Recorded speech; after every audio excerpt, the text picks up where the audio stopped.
Education Department sources tell ABC News that special education services have been significantly hampered following mass layoffs within the department.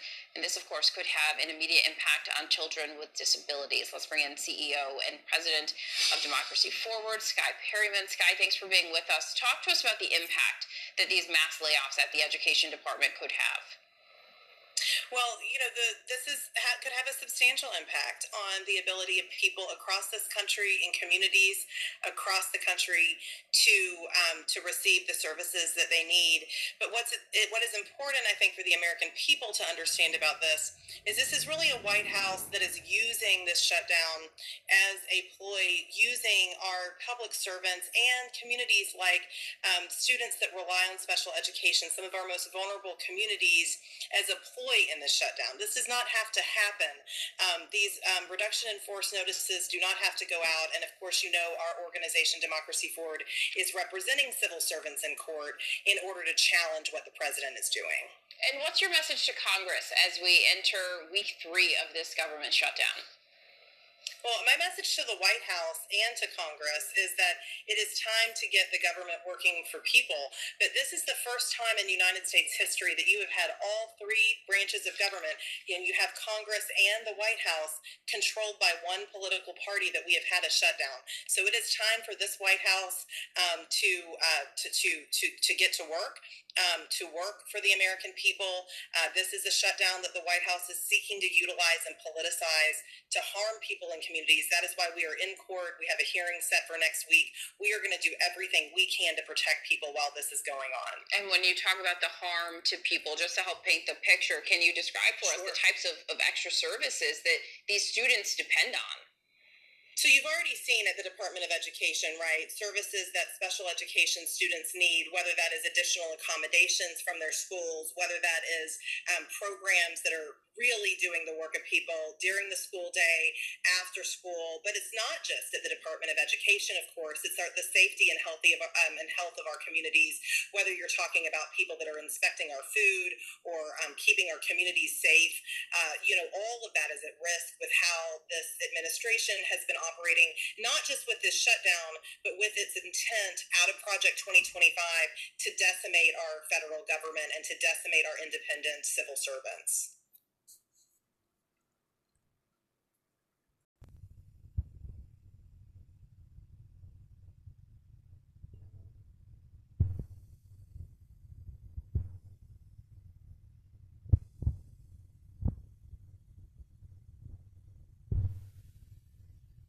Question for you. Do you feel like inflation is trending downward?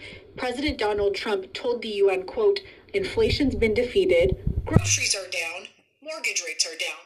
But government data tells a different story. Prices are still about 2.9% higher than this time last year, and that's above the Federal Reserve's target. The Fed even cut interest rates recently, betting that inflation would cool down, but economists say that might have been a mistake, especially with new tariffs driving up the cost of furniture, coffee, and even Christmas trees ahead of the holidays. Some experts warn if prices keep rising, the Fed could lose credibility, and Americans could lose confidence that inflation will ever come back down. So while the White House is celebrating a win on inflation, a lot of Americans are still feeling that pinch every time they hit the register. But what are you seeing? What are you experiencing?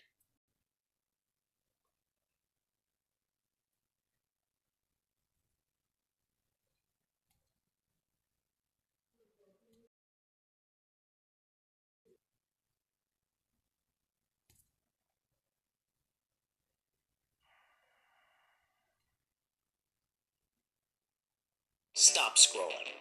On October 10th, 2025, President Trump announced sweeping new tariffs on Chinese imports, sending shockwaves through global markets. But why did stocks instantly nosedive? Tariffs make imported goods more expensive, hitting corporate profits and raising costs for consumers. Investors fear that higher prices will slow down economic growth, triggering panic selling across the board. Add to that, China is likely to retaliate with its own tariffs, escalating the trade war and making future business even more unpredictable. This uncertainty causes wild price swings. Volatility skyrockets as traders scramble to adjust their positions. Now, layer in a government shutdown. With Washington at a standstill, there's little hope for quick policy responses or economic support. The shutdown means no new fiscal stimulus, delayed data releases, and overall confusion, amplifying market fears. That's why we're seeing dramatic drops and chaos on Wall Street. Want to stay ahead of the next big move? Subscribe, share, comment, and hit the notification bell to never miss an update from Move. Is Wall Street in an AI bubble again? Stocks like Nvidia, Microsoft, and Apple keep breaking records, but some analysts are warning the growth might be too hot to handle. The AI boom has pushed valuations to sky-high levels, and traders are asking one question: how long can this rally last? Remember what happened in 2000? The dot-com bubble popped when hype outpaced earnings. This time, it's different companies are profitable, but expectations are huge. If growth slows or earnings disappoint, we could see sharp corrections. Stay alert, momentum strong, but risk is real. Backhand index pointing right for daily US market explainers. Hit that subscribe button. Is Wall Street in an AI bubble?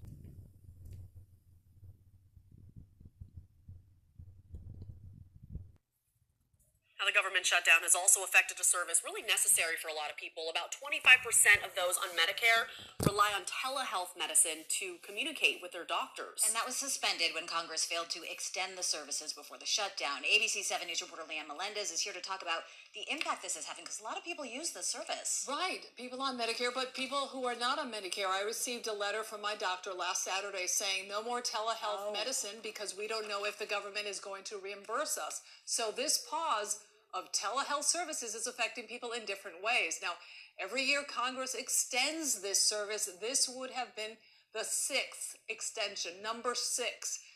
Now people are saying, if it's so popular, let's make it a permanent service and avoid a telehealth shutdown in the future. March 2020, the Bay Area woke up to a relatively new way for patients to communicate with their doctors, forced by the COVID-19 pandemic. We can then use the virtual care to help update the patient on how they're doing, check in with the patient, see if they have any questions. Fast forward to 2025, and telehealth services have become routine, especially for patients like Tracy Richard. Can't drive, and riding Muni is very difficult with back problems and other health problems. So instead of having to make an appointment and arrange transportation to go halfway across town, I can simply log on to my laptop at a scheduled appointment time and have an in-person conversation with my doctor. But Congress giveth, and now Congress taketh away.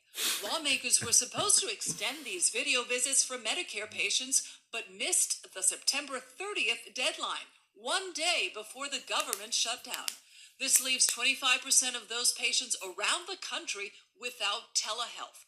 Stanford Medical Center says the service has been a lifeline for certain patients. This is a huge benefit for patients. It makes life much more convenient. You don't have to drive. You don't have to, park.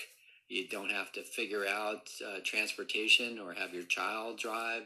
And it's better medical care. Another major provider, Kaiser, told us telehealth benefits under Medicare Parts A and B are no longer covered due to the expiration of the temporary federal rules. Only Kaiser Permanente Medicare Advantage members will continue to have this access because it's already included in their coverage. The University of California, on the other hand, has decided to continue to offer video visits for now. At UC Davis Medical Center, 1 in 6 patients are seen through telehealth. How many patients do you expect to see this month, the month of October, who use telehealth? Right. Well, for us here at UC Davis, we provide 2,500 approximately video visits to patients with Medicare every month. And so that's a big impact. But some private practices who don't have the financial means of a UC have suspended telehealth services for all patients, even those who are not on Medicare. So we can't afford as a private practice to see patients for a month or two waiting for claims to be processed to see that, oh, I'm sorry, all your telehealth appointments won't be covered. UC Davis admits it runs the risk of losing tens of thousands of dollars if Congress decides not to pay them retroactively.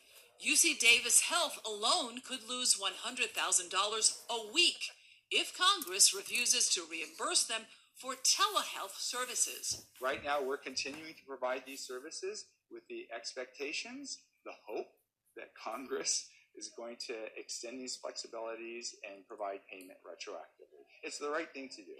Smaller operations say that's not a risk they're willing to take. We're going to need to have people come in just as they did pre-pandemic. There was no real telehealth coverage pre-pandemic, so we're going back to the way it used to be.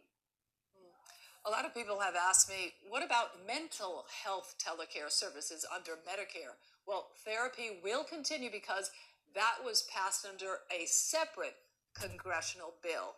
My advice, if you have any questions, call your doctor, your provider. All these deals are...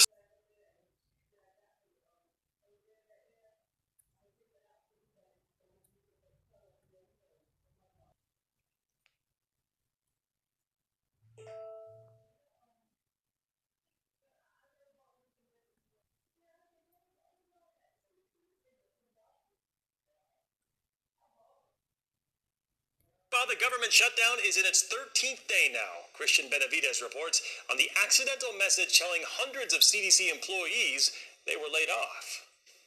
With hundreds of thousands of federal employees furloughed, there's no one picking up the trash at Joshua Tree National Park and no one helping tourists.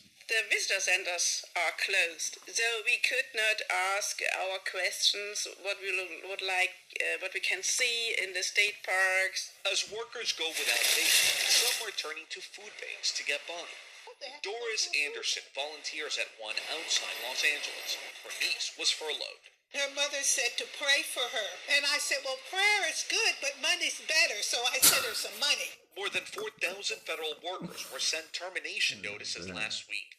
President Trump says he'll use the shutdown to target his political rivals. Things we're ending some programs that we don't want. They happen to be Democrat-sponsored programs. You cannot trust this administration. In Congress, the shutdown is at a stalemate over health care. Democrats insist on an extension of Affordable Care Act subsidies. This is an emergency. In about a month, premiums are going to go up by 75%. Republican House Speaker Mike Johnson says the shutdown needs to end before negotiations can start. I cannot snap my fingers and go in a back room with Chuck Schumer and say, oh, here's the magic fix for it. It's not how it's going to work. The Pentagon tells CBS News it has identified unused research funds that will be used to pay service members this week. Christian Benavides, CBS News, Miami.